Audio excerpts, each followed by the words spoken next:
sans tarder dañuy daal di dem ci la minute de poste bi nga xamante ne ci la ñuy waxtaanee kii di Ousmane Sonko nga xamante ne tey lay am 23 ou 24 jours te mu ngi observer une grève de la faim te boobu ba tey dakkalu ko démb nag gis nañu benn délégation bu mag jógee ci leader yi nga xamante ne ñoo bokk ci Yewwi Askan Wi daal di demoon seeti Serigne Mountakha mu daal di waxtaan ak ñoom. ba am lu mu yëkkati daal leen koy jox ne na kii di Ousmane Sonko na dakkal lii di xiifal gi ndax mu daal di mën a remettre sur pied mu mën a dox diggante jàmm ci diggante moom ak parti au pouvoir. waaw ñu ngi rafetlu déjà initiative bi. le fait que ñu dem Touba dem seeti ji sunu kilifa gu mag gi. sëñ Mountakha yal na yàlla yàggal ko fi te wéral ko. mu dund lool ndax moom aussi exemple de bienfaisance la exemple de charité et de bonté humaine. wax dëgg yàlla xalif général des Mourides luñ ko mën a waxal mooy ne vraiment nit la koo xamante ne au-delà de diine gi mu am na yërmande gi. C'est quelqu'un également qui est très proche de la population ci ay action yi nga xam ne moom lay mëne ci alalam yi muy yëkkati ak di ko jàppale ay doomi aadama ci dox jàmm ak wax jàmm ci lu ñu yëg ak ci lu ñu yëgul vraiment mu am taxawaay bu mat sëkk yal na yàlla guddal fanam bàyyi ko fi moom borom retaan gu neex gi nga xam ne booy wax ci image am sax justement c'est son sourire ngay njëkk a gis mooy li rafet ci moom ak li baax ci moom li mu lay njëkk a wan gannaaw yéene bi ak xol bu rafet bi nga xam ne mu ngi ci moom rafetlu nañu effort boobu nga xam ne ñoom def nañu ko dem ci xalif général des Mourides seeti ko benn parce que ci contexte bi ñu nekk dañuy jëm ci màggal Touba comme ni nga ko waxee et au-delà de màggal Touba même bu amul woon événement religieux wareef la ñu xam ne dëkk bi itam dëkku Xaadimu Rasuul dëkku Seydi Hadji Malick Sy dëkku Baye Niass dëkku Baye Laay alayhi dëkk la boo xamante ne nii Sénégal particularité bi nu am mooy ne sunu religion ak sunu ay tarixa danoo am place boo xamante ne place bu incontournable la fii ci réew mi. effectivement faaw ñu jox leen cër ndax seeni ñaan gëm naa ni moo téye réew mi. faaw ñu jox leen cër ndax nit bu amul kilifa day mbëkk di dem rek te ku wàcc sa ànd boo dem fekk fa borom mu toog. donc le fait que ñu dem seeti ko l'initiative est très très belle. ci yéene bi ci jëf ji waaye moom itam le fait que mu dalal leen. waxtaan ak ñoom kàddu kilifa au-delà de tout cela waxtaan ak ñoom kàddu baay. bu jëmale ci doom loolu ñuy wax ne yëkkati na ko ñi naan tàndarma la li nga xamante ne dañ ko koy jox moom Ousmane Sonko maa ngi ñaan aussi itam ñi demoon ces émissaires là bu ñu dellu see li leen kilifa gi jox bu ñu yeggee nanu ko jox Ousmane te Ousmane itam bu ko jotee na ko jëfandikoo ndax digalu kilifa benn ndax itam damay faral di wax naan nit ki doo ko yaakaar ba pare di ko yeb te man am naa gëm-gëm ba vraiment keroog may gis la preuve du contraire ne sunu kilifa diine yi xëy na amaana li ñuy liggéey ci suuf ñun dañ cee jotewul waaye gëwuma ne ñu ngi seetaan askan wi ci situation bi ñu nekkee loolu nag sama gëm-gëmu bopp la c'est ma conviction personnelle te itam Ousmane Sonko wax dëgg yàlla nit ñi dañu ko soxla te dañuy ñaan yàlla guddal fanam ndax nag nekk njiitum réew loolu yàlla moo koy tànn mais ce qui est sûr c'est que dans l'histoire politique du Sénégal kenn du ne defu fi jéego kenn du ne apporté wu fi changement wala indi wu fi rupture kenn du ne defu fi éveil des mentalités kenn du ne il n'a pas soulevé benn vent bu bees boo xamante ne nii nit ñi mën nañ ko jàppee vent de protestation man damay jàpp ne vent d'éveil la de conscience par rapport ak li nga xamante ne moom la ñuy dund comme je disais njiitu réew yàlla moo koy tànn waaye boo wérul itam Nabou doo mën a yegg jusqu'au bout de tes aspirations effectivement te ñëpp xam nañu ne jàmbaar la ñëpp xam nañu ne c'est quelqu'un qui va jusqu'au bout de ses idées ñëpp xam nañu ne ñafekat la et que nit ku am kàddu la ci gëm-gëmu boppam ndax mënoon na bu tàmbalee xeex bi ci biti yàlla def tey mu teg ko nattu bi bu duggee ci biir kaso bi mu bàyyi mais dans sa constance il a continué mu bañ ci forme bu mu mënti doon nag forme bi mu nekk nag mooy forme bi jaaxal ay soxnaam ba ñu génn wax forme bi mu nekk mooy forme bi jaaxal ñi nga xam ne ñoom ñooy ay jege ñaaleem bëgg am ci moom nouvelle bu leer te amuñu ko forme xeex bi nga xamante ne moom la jubte ni mu indi tey ce climat de crispation parce que finalement dañu dem Ousmane Sonko nga bëgg ko ak nga bañ ko boo dee nit li mu nekkee doo ko yéene pour la toute bonne et simple raison que nous on est des êtres humains te ki nga xam ne dëgg-dëgg fonk na bakkanam day fonk bakkanu ñeneen ña ca des. ki nga xam ne da nga yéene sa bopp jàmm da nga yéene jàmm keneen ka ca des. donc le fait n'est pas que nga far ak moom ak nga ñàkk bañ a far ak moom le fait que humainement parlant ñu ngi gis benn doomu aadama boo xam ne mu ngi dund ci situation bu doy waar di dund xat-xat. nekk ci diggante feebar boo xamante ne ni ñu ngi naan dina jóg ak du jóg te yàlla na ko yàlla yëkkateeg jàmm ndax yàlla moom bakken.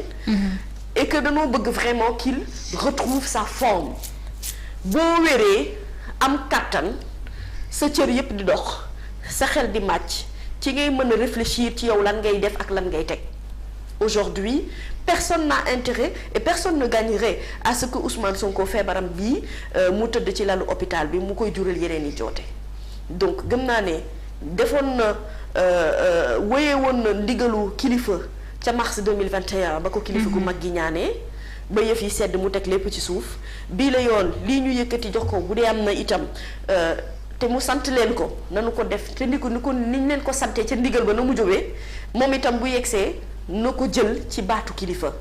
parce que vraiment sincèrement man li ma koy ñaanal tout le temps mooy mu jóg ci lalu hôpital bu mu tëdd te bu noonu beneen leader politique boo xam ne moo nekk ci situation bi mu nekk mon discours n'aurait pas changé pour la toute bonne et simple raison que ce n'est pas parce que c'est Ousmane Sonko mais c'est parce que c'est une injustice boo xam ne mënuñu ko tolérer ku mu mënti doon ak doomu aadama franc politique boo mënti doon ak diine boo mënti bokk. voilà donc vraiment l'initiative est belle ñu remercier waat encore une fois kilifa gi bu baax a baax. ne ko nag moom itam bu fekkente ne def na digle santaane à la limite ndigal wala ñaanu kilifa wala ñaanu pàpp ci doom ngir moom mu ki nga xam ne moom mooy Ousmane Sonko li mu jàpp mu bàyyi ko na it waxtaan ak kilifa gu mag gi nga xam ne moo jiite réew mi. moom itam mu def de telle sorte que les choses redeviennent à la normale. que nit ñi am jàmm ji nga xam ne moom la ñu soxla que ñu bàyyi ñi nga xamante ne ñoom ñoo tëdd ci kaso yi que ñu. may wér gu yaram et que bu ñu ci jógee ñu bàyyi itam ñi nga xam ne dañoo feebar tëdd ci lalu hôpitaux yi te nekk ci sous les liens de la détention ñu décrisper situation dëkk bi ni mu demee fu mu nekk nii et que ñu organiser ay élections yoo xamante ne participative yu ñëpp mën a bokk dans les règles de l'art tout en respectant le calendrier républicain. Et que ñu def de telle sorte que dëgg-dëgg li nga xam ne moom la ñuy dund Sénégal que ça soit une page tournée c'est sûr que duñu ko fàtte. des années yii ñëw encore et même les générations futures daanu waxtaanee lii ñu jot a jaar ci wàllum politique li ñu jot a am ci expérience te nu dund ko. L'histoire retiendra comme on se souvient aujourd'hui de Cheikh Anta Diop.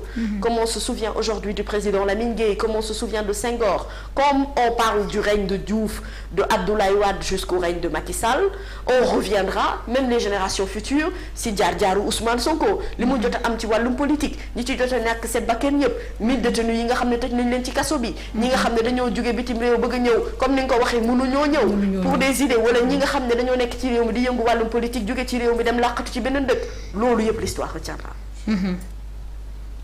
Il n'y a rien dans la vie ici qui s'oublie. lenn moo mën a am nag nga caché ko ci benn coin de ta mémoire. mais fàtte bi ala kulli al mën ta am xam nga lu tax Nabou. Ce peuple sénégalais a beaucoup trop souffert ces derniers temps. Ce peuple sénégalais a été peiné. Ce peuple sénégalais à un certain moment a été même traumatisé et le mot n'est pas trop fort.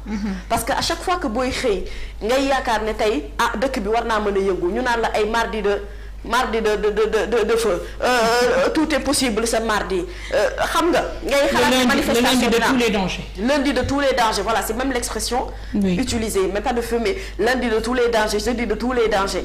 Aujourd'hui te lépp mën naa nekk, qu'est-ce qui va se passer dans la capitale nga nekk ci sa biir kër nekk ci sa biir bureau ñu tëj commerce. ñu tëj commerce bi tëj lépp. xale yi cag-cag yi duñu daw. xale yi duñu jàngi marché yi tëj nit ñi nekk ci benn psychose boo xam ne doo sax finalement doo sax comprendre ma am na bés boo xamante ne fàtte naa bés bi mais à midi même boutique yi nekkoon suñu koñ ñëpp a tëjoon.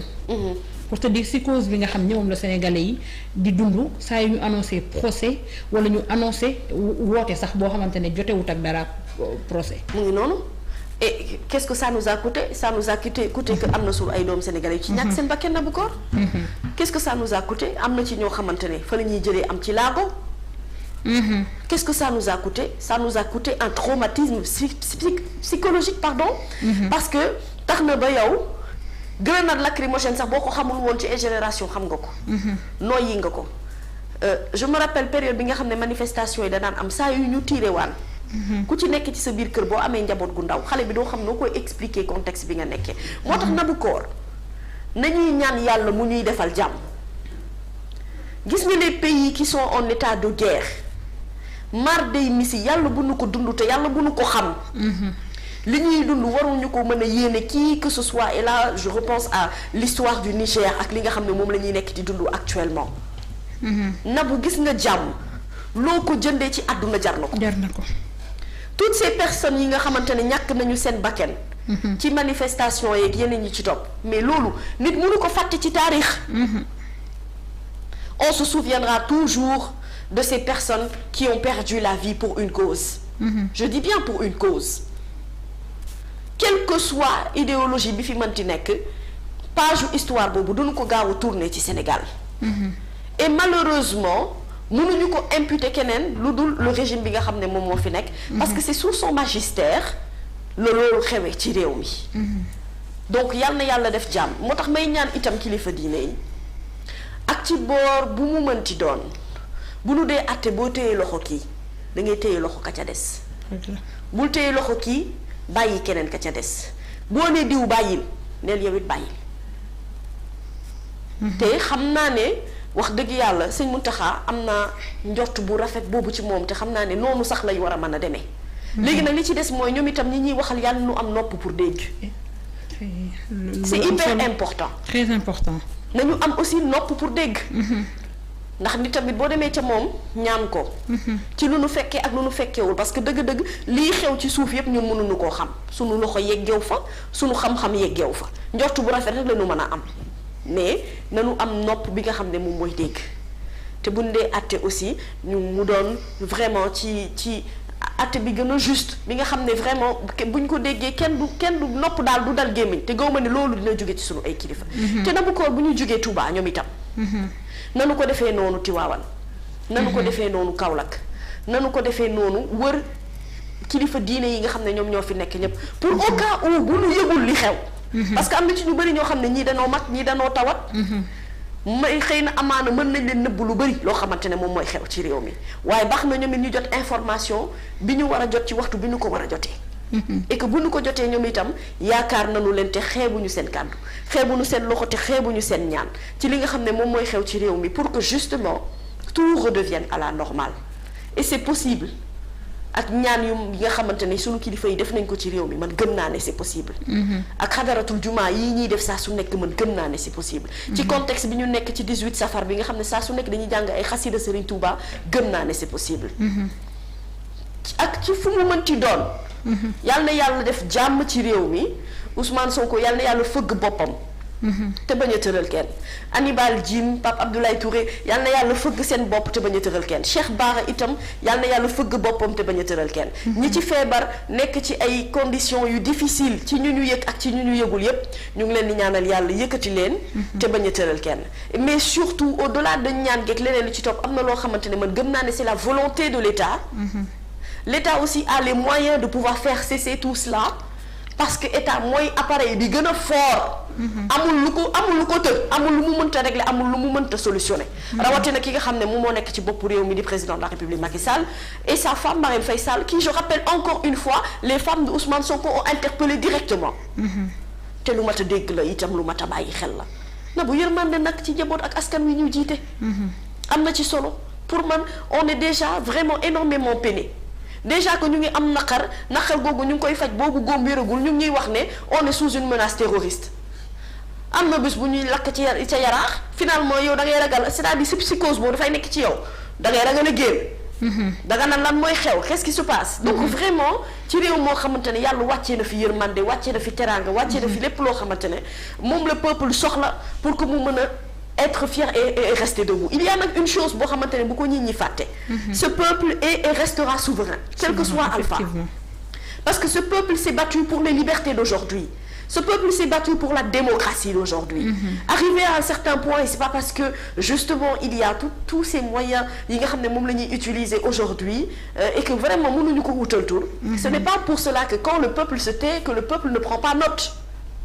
c'est pas parce que askan wi dafa noppi ne tekk tekkaaral que liy xew mais nekkul lu muy war a mën a sanctionner wala nekkul loo xamante ne daf koy bàyyi mu jàll facilement parce qu'il y a aussi ces élections qui vont venir et attention à l'histoire qui s'est passée avec Maître Abdoulaye Wade et la situation n'était pas aussi critique que celle-ci Wade nañ ko doon erreur bañ ko doon tuumaal rek mooy car bloquant beneen ba ca topp mooy dafa bëgg a installer doomam ñu ne ko non fii Sénégal du monarchie il a su reculer à temps et loolu tamit dafa bokk ci la grandeur d'un homme de savoir que à un moment donné quand tu avances et que mu am barrière nga avancer mu am barrière il faut savoir reculer. est-ce que aussi mami c'est important fekkul ne parce que fii donte am na ñoo xamante ne am na génération yu bari fekke wuñ ko mais de Senghor jusqu'à maintenant suñu kilifa yi saa yu ñu waxee président même lu ñu jàpp dañuy tegg seen tànk est-ce que tamit demuñu ba à un moment donné mu mel ni dafa am benn xëccante bu am entre suñu kilifa yi ak ñi nga xamante ne ñoo féete ci nguur gi ndax daanaka peut-être mën naa ni requête yi ñu doon wax yépp pour ñu mën a bàyyi ñoom it dafa mel dañuy xaw a dëgër dañuy xaw a jàpp mu dëgër. non jàpp mu dëgër bi moo ci warul parce que pour la toute bonne et simple raison que force bi ci ñoom la nekk. c'est eux qui disent force reste à la loi ce n'est pas nous le peuple. le peuple force bi ñu am ak doole bi ñu am na bu koor loolu yàlla bu ko état xam. est-ce que xam nga ne parfois peuple. am conscience ci force bi mu am ak doole gi muy am mooy conduire yenn état yi ci situation yi ñu nekkee. effectivement te yàlla bu ñu ci yegg. yàlla bu ñu ci yegg. yàlla bu ñu ko xam man de Mamy Samb wax dëgg yàlla ak situation lu mu métti bëgg naa yeewu ci jàmm bëgg naa dox lijjanti samay këyit ci jàmm delluwaat sama kër ci jàmm fekk fa jàmm. Nabou aujourd'hui xam nga doole bi xam nga li ci métti mooy en fait cette force là bi nga xamante ne. moom la nguur di tiitaroo doole be kattan boobu askan bee ko jox ndax askan bee ko tànn te bi mu ko tànnee joxu ko da koo dénk. ko dénk effectivement. dénkaane la du moment que dénkaane la nag foofu la yërmande gi war a nekk yërmande gi daf fi war a nekk vis-à-vis de askan bi.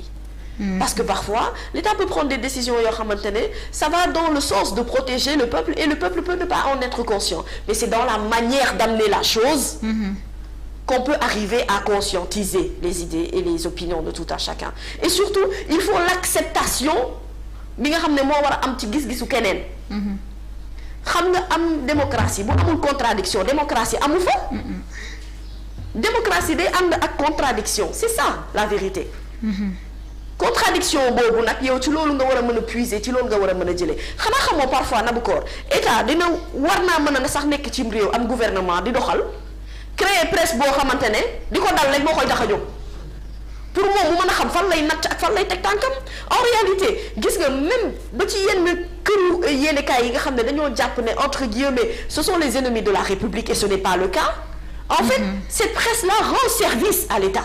Effectivement.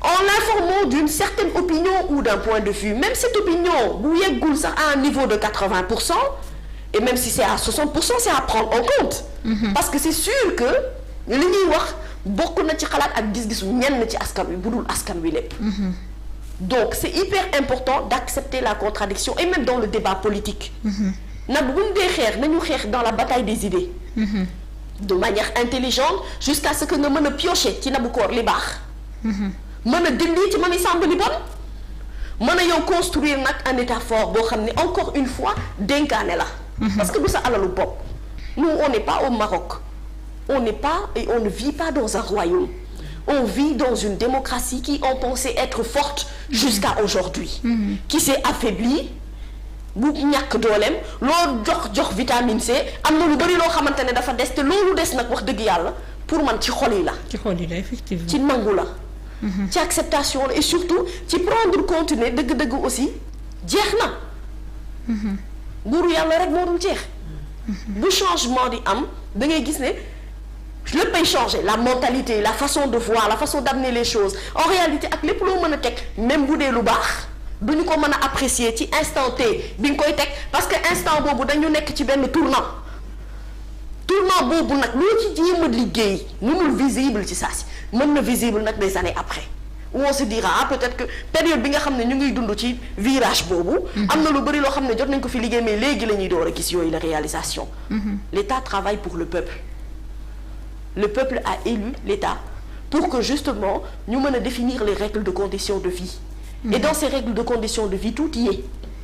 La santé, le volet social, l'éducation, mais la politique, tout est en fait dans cet ensemble-là. nga xam ne nag tout le monde ne peut pas dire un oui ou te montrer un carton vert. Il y en a d'autres qui vont sortir des cartons jaunes, d'autres sortiront des cartons rouges. Mais dans tous les cas il faut savoir identifier les couleurs. ak ci moment contexte bi nga toll pour nga war a mën a xam yow fan nga nekk ci sa état ak fan nga war a mën a toll ci sa réew. wax dëgg yàlla wax ji metti na trop. Et tous les jours parler des mêmes choses est aussi tellement fatigant et éreintant que finalement tu en perds ton vocabulaire. Mais donc, la répétition elle est pédagogique. Oui, mais elle est fatigante ma chérie. Oui, ça c'est sûr. Demande aux enseignants. xam nga li gën a bon ci àdduna ngay jàngal xale bu kër. saa yoo xëyee jàngal ko table de multiplication mu xëyaat dellu si wax. mu xëyaat fàtte ko. maa la wax lii. ak loo bëgg xale. xam nga looy bëgg a def. këmëx. da koy bëgg a këmëx. ak loo ko bëgg. parce que wax dafa metti quoi et vraiment ñun dañoo bëgg vraiment que ce Sénégal là qu'on puisse retrouver. xam nga réew mi bu nu lekkatul naanatul sax nu am jàmm wax dëgg yàlla jàmm ci xol yi. ni ma koy waxee vraiment yàlla suñu borom defal nu ko et je ne pense pas que le peuple sénégalais mérite ça. Je ne pense pas qu'on mérite ça bu ñu xoolee suñu histoire ak fi ñu jot a jaar yépp te à un moment donné on doit être fier même. de comprendre qu'il y a un changement qui arrive. Ça doit être une fierté. angle boobu lañ ko war a xoolee waruñu ko xoolee beneen angle dañu war a gis ne c'est le cours normal des choses la vie évolue et dund mi ni muy évoluer changement de mentalité di am. surtout nag nga mën a coller au contexte actuel bi nga xam ne moo am boo ko ignorer. ci sa réew tu vois la réalité dans les pays qui sont à côté de toi et tu comprends que c'est un changement normal générationnel boo xam ne moom mooy nekk di am. Donc loolu il faut l'acceptation et ça encore une fois moi j'en appelle au président de la République Macky Sall je sais qu'il nous regarde à sa première dame Marème Faye Sall ñi nga xam ne ñoo nekk présidence yépp et il y a beaucoup de personnes yoo xamante ne fu ñu nekk ci fonction yu mag yi dañ ñuy seetaan on n'est pas vos ennemis mais on est en train de vous dire que ñun li ñu amal solo mooy jàmmi askan wi et il faut partir de ce principe-là pour comprendre que idées yi ñuy développer ça va pas dans le sens de vous jeter des pierres mais ça va dans le sens de vous dire attention alarme bi mu ngi sonné depuis très longtemps te Sénégalais xam nga dafa am benn attitude boo xamante ne ñun Naboucor parfois dama koy bañ bu ñu nee ñun ay xeexkat lañ dama naan non parfois quand je regardais certaines images ci liy xew yi passé dama doon wax mais depuis quand on est devenu aussi violent je ne savais pas qu'on était un peuple comme ça parce qu'on nous pousse jusqu'à nos derniers retranchements ba yee ci ñun jikko boo xamante ne mu ngi ci kenn ku nekk ci ñun waaye day nelaw te ñaanuñu yàlla mu yeewu ba mukk donc en vérité nous ce qu'on veut c'est que li ñu fi jot a liggéey ñoom que ce ne soit pas quelque chose boo xam ne dafay suulu ndax actes yi tegu nii mooy tax alors que il y a des choses qui ont été faites il y a des réalisations qui ont été faites il y a des projets qui ont été terminés il y a eu des efforts dans la volonté de vouloir améliorer la vie des Sénégalais sauf que après à côté il y a d'autres choses yoo xamante ne moom mooy poser au-delà de la politique la politique ne fait pas vivre les gens la politique fait vivre une certaine partie des politiciens ñi nga xam ne ñoo nekk ci biir ëtt bi nekk ci ñoom ñoo ciy profiter mais le Sénégalais lambda yoonam nekkul ci politique kooku politique du ko dundal du 2000 francs boo koy jox ak ay t-shirt ak yoral pancarte loolu moo koy dundal nan waxante dëgg nag politiciens yi moomu ñu réew mi te actuellement sax cet état ñoom fi ñu toll dañu am rendez-vous avec l'histoire dafa am benn responsabilité historique boo xamante ne ñoom war nañ ko fi mën a bàyyi ñu mën a bind seenu defin ci page histoire parce que ku ñu jox ñaari yoon mandat wax dëgg yàlla bu fekkee ni da ngay dem war nga mën a am lekk boo xam ne moom nga fi bàyyi décrispation daf ci njëkk fexe ba bu yow booy dem di nga bàyyi jàmm di nga bàyyi xool yu féex mais tamit sénégalais yi nga fii bàyyi ñu am fàttaliku positif ci yow te ça ñoom dañu ko war a xam te dañu am rendez-vous bu mag avec l'histoire parce que tey loo fi def Mamie, dans 30 ans, on en reparlera. Ah, ça c'est clair. L'histoire de Senghor est là. Ça c'est clair. On n'arrête pas de parler de Senghor. Ça c'est clair. am na ñun ñoo xam ne suñuy waajur sax fekkee wuñ ko boo mooy tuulee mu nekk loo xamante ne lu doy waar la te ñoom war nañ cee mën a bàyyi xel war nañoo mën a xam ni